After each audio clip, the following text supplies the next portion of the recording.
The stars above the Galactic Council shimmered like cold diamonds, watching silently as thousands of alien leaders gathered inside the Great Hall of Concord.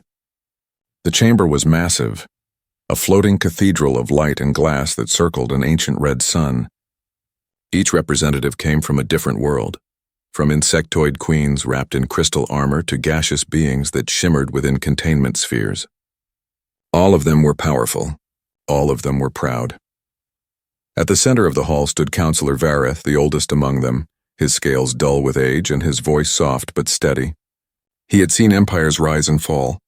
He had seen civilizations erase themselves in arrogance. And now he feared history was about to repeat itself. He raised his clawed hand for silence. "Members of the Galactic Council," he began, his voice echoing through the chamber. "I speak today not of trade or power, but of something older, darker, and far more dangerous. I speak of the Terrans, humans of old Earth."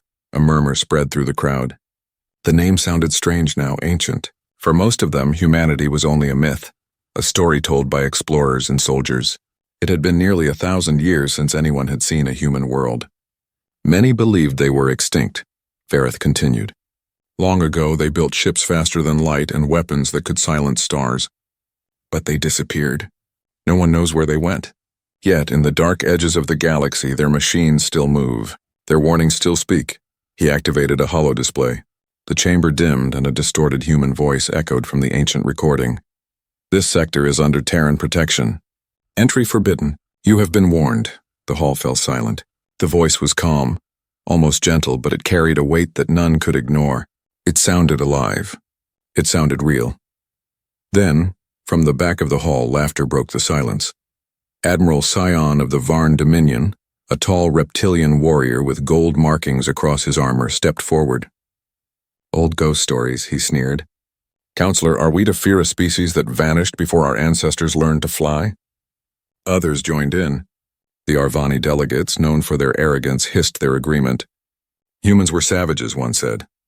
"They burned their own world. Let their warnings rot in the dust." Vareth's eyes narrowed. "You misunderstand. It is not fear I bring. It is memory. Every species that entered human space vanished. The Council of Old warned us never to disturb the Terran core systems. Their silence is not peace, it is a warning." Admiral Kain smirked, his fangs glinting under the hall lights. "Then let us test that warning," he said. "If humans are gone, their treasures are ours to take." The crowd erupted in voices, some shouting for caution, others for conquest. The younger empires, hungry for glory, demanded action. The older ones sat in silence, their eyes shadowed with worry. Finally, the council voted. Despite Vareth's desperate pleas, the decision was clear. The Varn Dominion, backed by the Arvani Consortium, would send a fleet to explore the Sol system, the birthplace of humanity. As the session ended, Vareth stood alone under the fading light of the red sun. He looked at the stars and whispered to himself, "You fools, you have no idea what you are waking." Days later, across the dark edges of known space, the Varn Dominion fleet assembled. Hundreds of ships, sleek, armored, and armed with plasma cannons, lined up in formation. Their engines glowed blue, humming with energy. Admiral Kain stood on the bridge of his flagship, the Sovereign, and stared at the holographic map before him. "Set coordinates for Sol," he ordered. The ship's AI responded, "Warning, destination restricted. Unknown security protocols detected." Scion grinned. "Override them." The engines roared and the fleet jumped into hyperspace.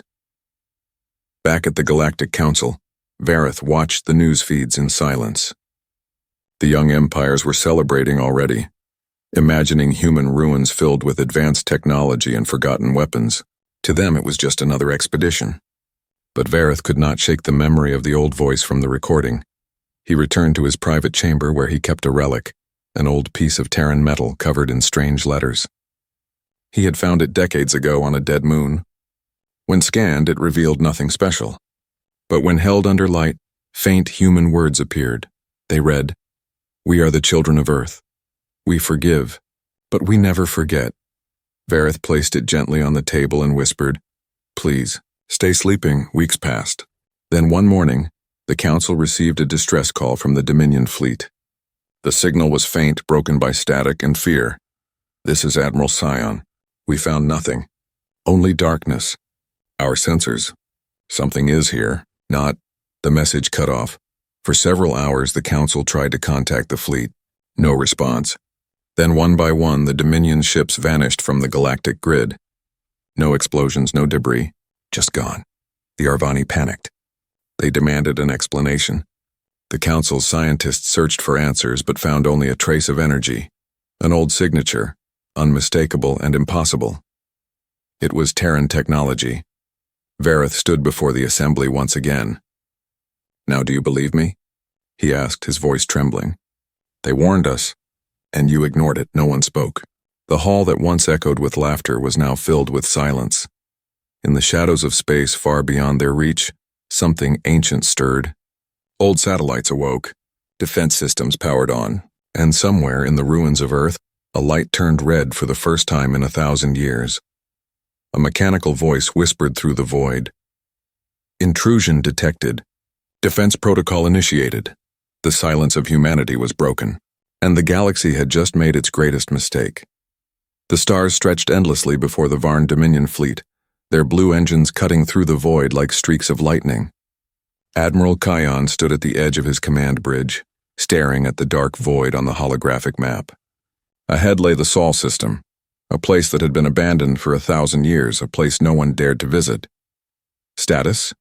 he asked sharply. "Entering the boundary of Sol," replied his second officer, her silver eyes flickering with unease. "Scanners show planetary debris and several derelict satellites." "No life signs detected," Sion smirked. "As expected." The old council feared nothing but dust. The officers forced nervous laughs, but no one truly felt calm. The silence outside was too deep, too unnatural.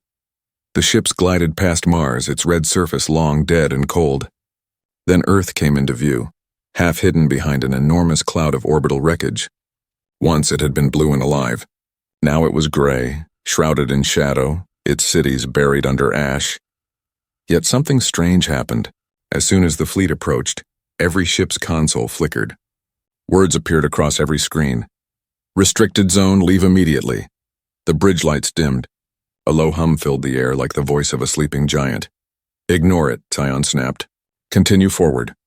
But as soon as they moved closer, another voice filled the air. A voice that none of them recognized, deep and human, calm, but filled with quiet power. "You were warned. This is your only chance to turn back." For a long moment, no one spoke. The sound was clear, real. Even the comms officer's hands trembled. "Sir," she whispered, "the signal isn't coming from Earth, it's coming from our own ships." Sion slammed his clawed fist on the control panel. "Enough of this nonsense. Find the source." The scanners glowed, searching. Then without warning, the radar screens froze. The crew gasped as an unknown vessel appeared on the display, massive, dark, and silent, emerging from behind the moon. The ship looked ancient, yet impossibly advanced. Its hull reflected no light. Its engines emitted no heat. It was shaped like a shadow given metal. "Contact unidentified vessel," ordered Sion. No response. Instead, the voice returned, colder this time. "Leave or be erased." Sion's pride outweighed his fear. "Fire!" he shouted. The Dominion ships unleashed a storm of plasma. Beams of blue energy streaked through space and struck the black vessel. For a moment, nothing happened. Then, one by one, their plasma bolts vanished, absorbed like rain into an ocean. "Impossible," whispered the science officer. Then, the human ship moved. It did not fire weapons in the usual sense. Instead, light, pure blinding white, flashed across the darkness. One Dominion ship simply vanished. No explosion, no debris, just a hole in space where it had been. "Retreat," someone screamed. The bridge filled with chaos. Sion shouted orders, but no one was listening. Their communications died, replaced by one final message. "Protocol 01 reactivated. Unauthorized entry confirmed." Back at the Galactic Council, the emergency alarms blared. Monitors across the chamber showed flashes of static from the Dominion fleet, then nothing. Every attempt to trace their ships failed. Counselor Vareth watched in silence. He had known this would happen.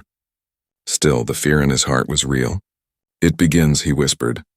A messenger hurried to him, trembling. "Counselor, the energy readings, they match pre-extinction Terran patterns, but they are stronger, much stronger. Vareth closed his eyes. Then the Terrans have returned. Across the galaxy, panic spread. The Arvani blamed the Council for not stopping the Dominion. The smaller empires sent fleets to monitor human space, but none dared to cross the line. The Council issued a galaxy-wide warning. All contact with Sol is forbidden. But curiosity is a dangerous thing. Weeks later, a small exploration ship from the Arvani Science Guild secretly entered human space. They wanted proof that humans still existed. Their ship recorded every moment. At first they found ruins, massive orbital rings, broken towers, and stations floating like ghosts. Then the ruins came alive. Lights blinked on. Defense drones powered up. A female human voice, soft but deadly, spoke through their radios. Unknown vessel identified. Leave now. The scientists froze. We mean no harm, their captain said, shaking. We only seek knowledge, the voice paused. Knowledge comes with a price. Then their ship's engines failed. The stars outside twisted, and for a split second, every crew member saw something vast and human, looking back at them from the darkness. Their final transmission reached the Council hours later. Static, screams, and the echo of that same calm voice. They did not listen. You never listen. After that, no one tried to enter Sol again.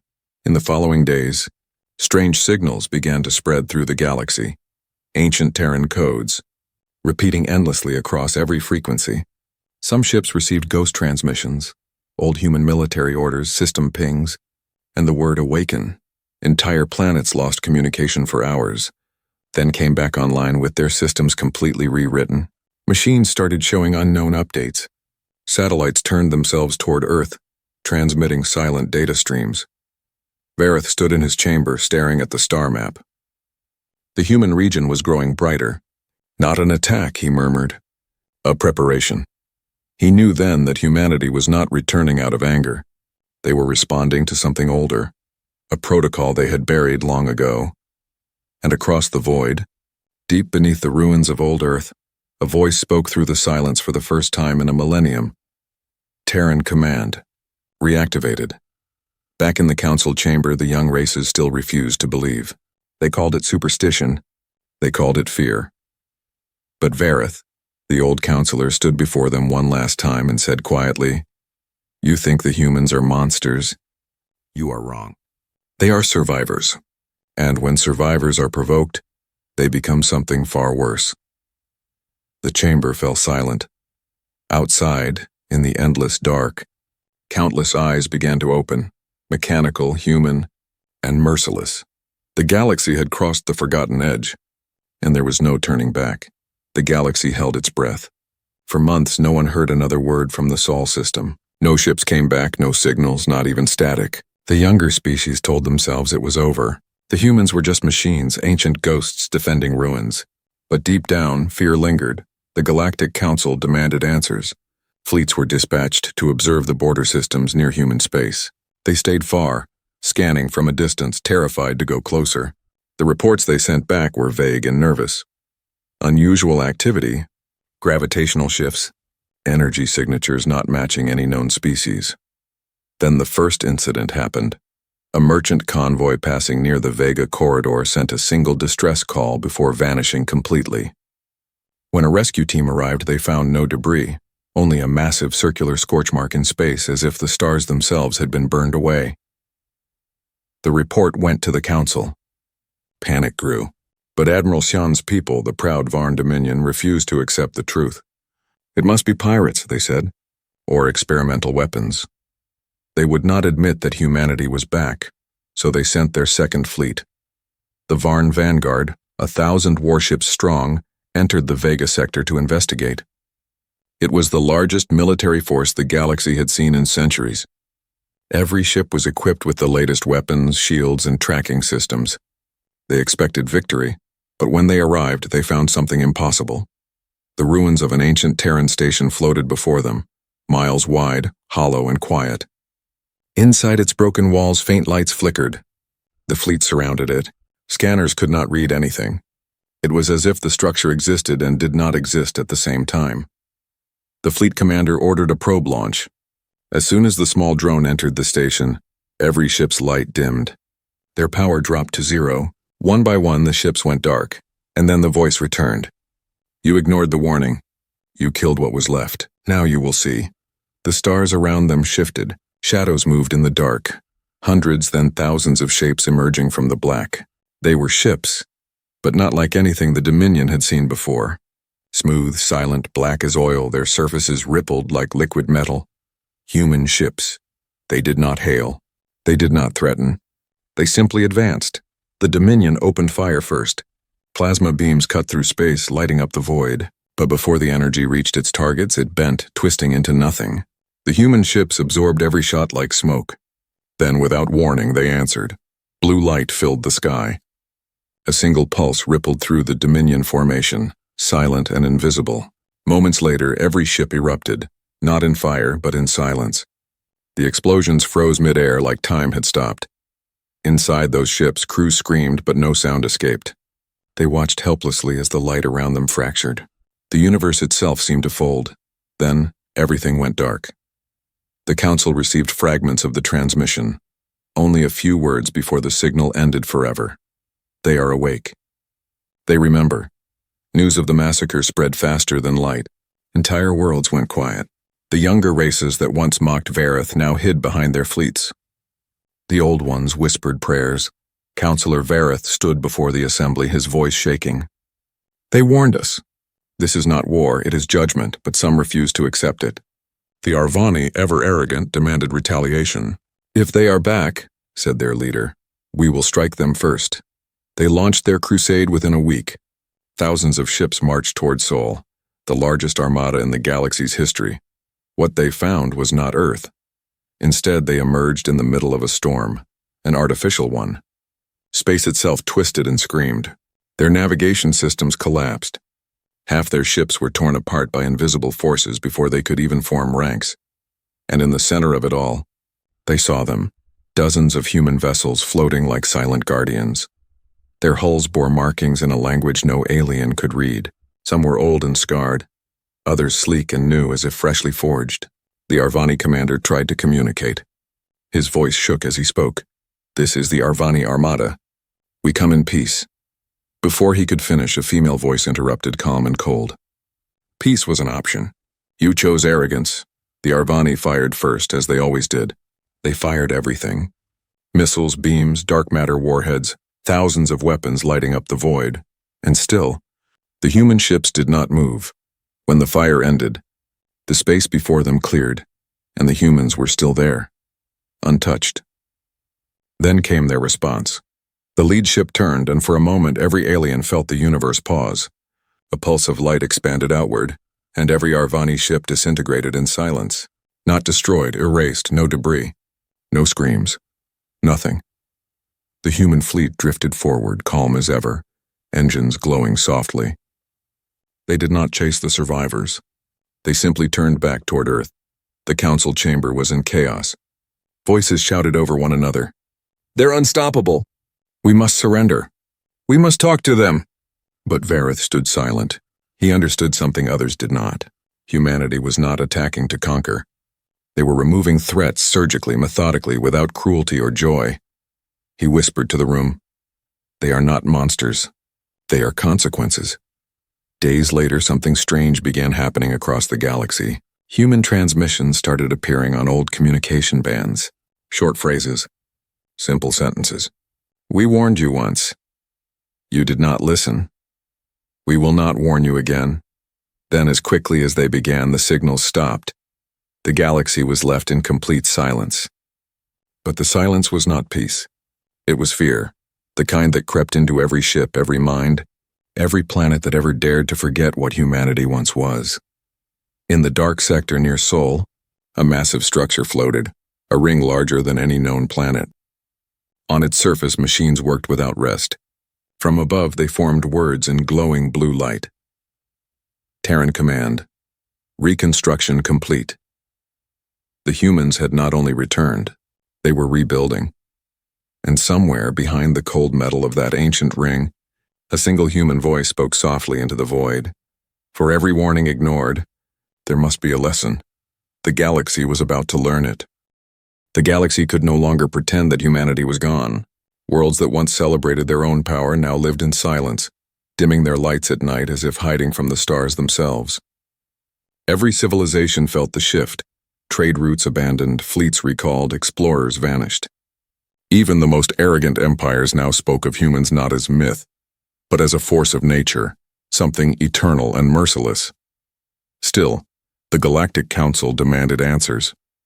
They needed to understand what had returned. They needed to know how the humans survived extinction. So they sent spies. A small reconnaissance vessel from the neutral Uloth enclave slipped into the edge of Sol's territory. It carried no weapons, only cloaked scanners and a single terrified crew. Their mission was simple: observe, record, and never make contact. The closer they got, the stranger things became. Their instruments stopped working one by one. Space bent slightly around them. Even time seemed slower. The pilot swore that the stars outside were moving, as if watching them. And then they saw it. The ship emerged from the dark into the orbit of a massive metallic planet. At first, they thought it was artificial. Then they realized it was Earth. But it had changed. Gigantic rings circled it, humming with energy. Cities glowed beneath glass domes. Gigantic towers rose from the oceans like spears of light. Across the surface, rivers of molten metal flowed into forges that never stopped burning. The humans had rebuilt their home. Impossible, whispered the captain. They should not exist.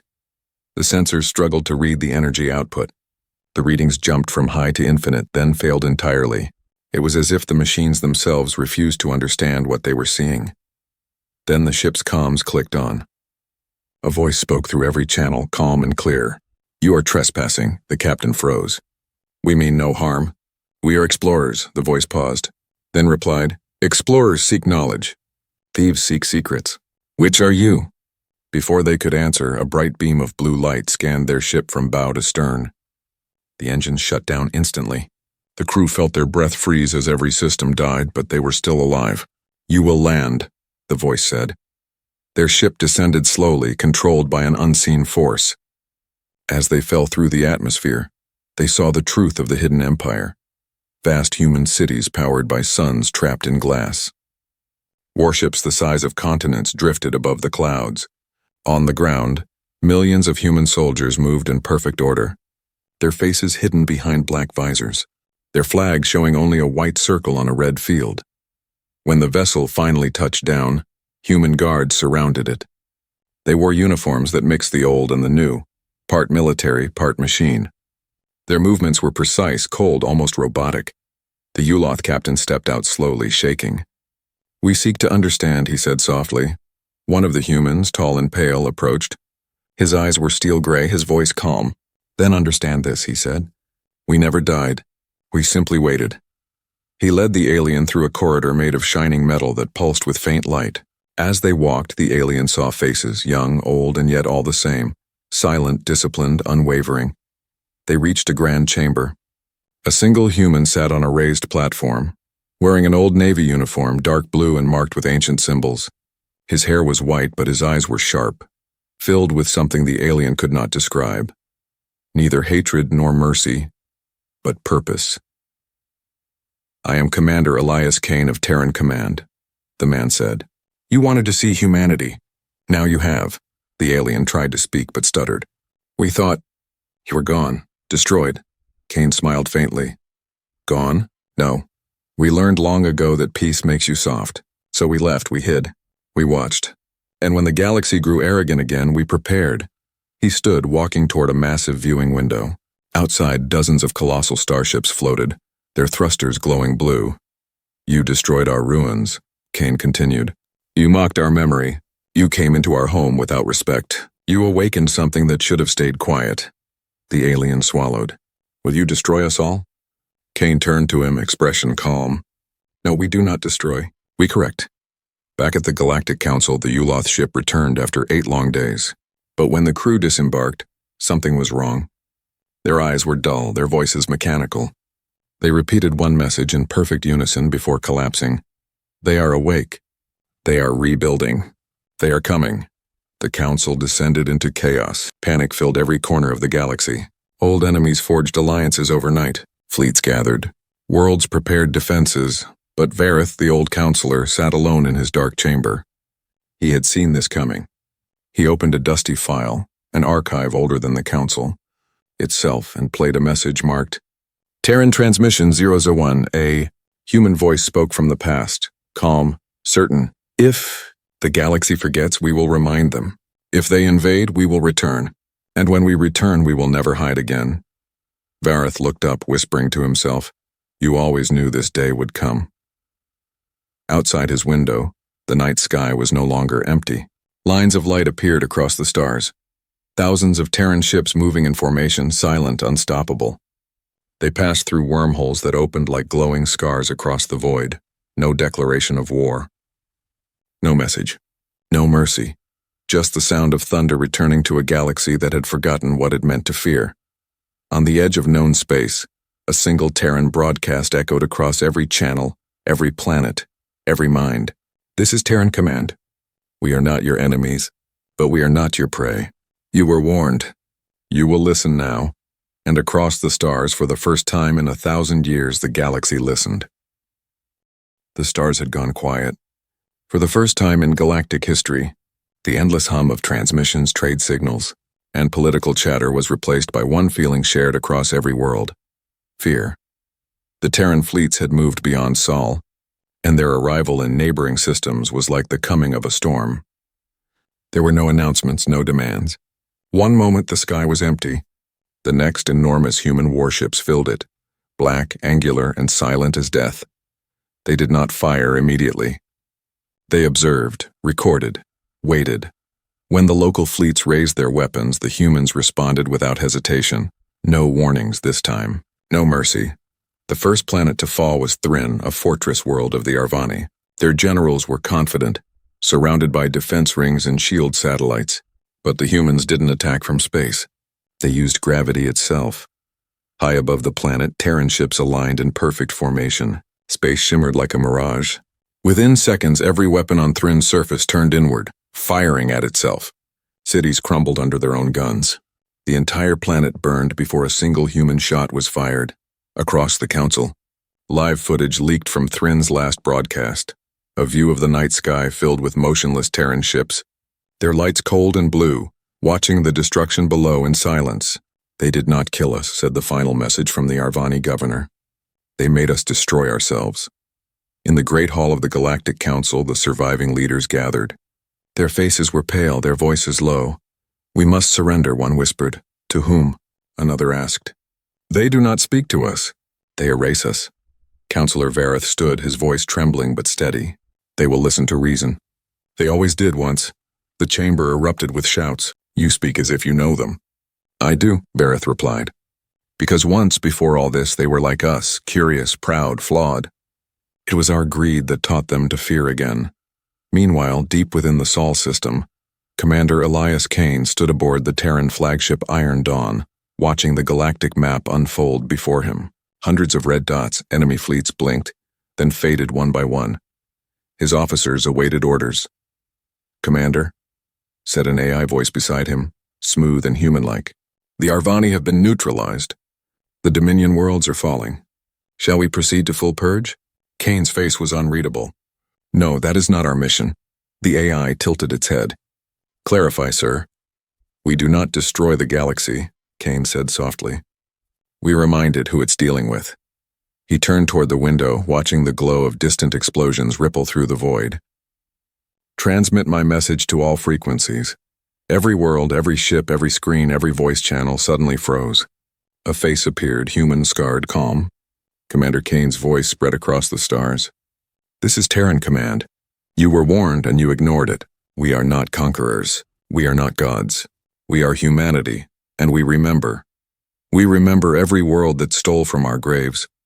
We remember every voice that mocked our name. You feared us and then you forgot. Now you will remember again. The message paused. Kain leaned forward slightly, his eyes cold and clear. We are finished with vengeance. But if you threaten us again, we will erase your memory from the stars. And then the message ended. Across the galaxy, the fleets stopped. No more attacks came. No more planets burned. The humans simply vanished. Their ships withdrew into the dark, fading beyond the edge of known space. The silence they left behind was heavier than any war. Worlds slowly rebuilt, but the scars remained. Every culture, every empire, began carving a single warning into their archives, their monuments, their classrooms. Do not enter human space. Years later, in a quiet sector of the galaxy, a small science vessel stumbled upon an old Terran beacon. It pulsed softly, broadcasting a message in a language no alien fully understood. When translated, it read, "Peace is earned, not given. Curiosity is strength, but arrogance is death." The scientist transmitted it to the council. When Counselor Vareth heard it, tears filled his old eyes. He whispered, "They could have ended us, but they chose restraint. Perhaps that is what makes them human." In the ruins of Earth's orbit, the Terran Empire watched. Thousands of ships stood ready, silent and disciplined. Inside the command chambers, human voices spoke softly, not of war, but of rebuilding, teaching, and protecting. One young officer asked, "Do you think they will ever understand us?" Commander Kain looked out into the stars, his reflection caught against the endless void. "Understanding is not required," he said quietly. "Only respect," the officer nodded. "And if they forget again?" Kain's gaze hardened. "Then history will repeat, and humanity will remind them once more." He turned away and the command lights dimmed.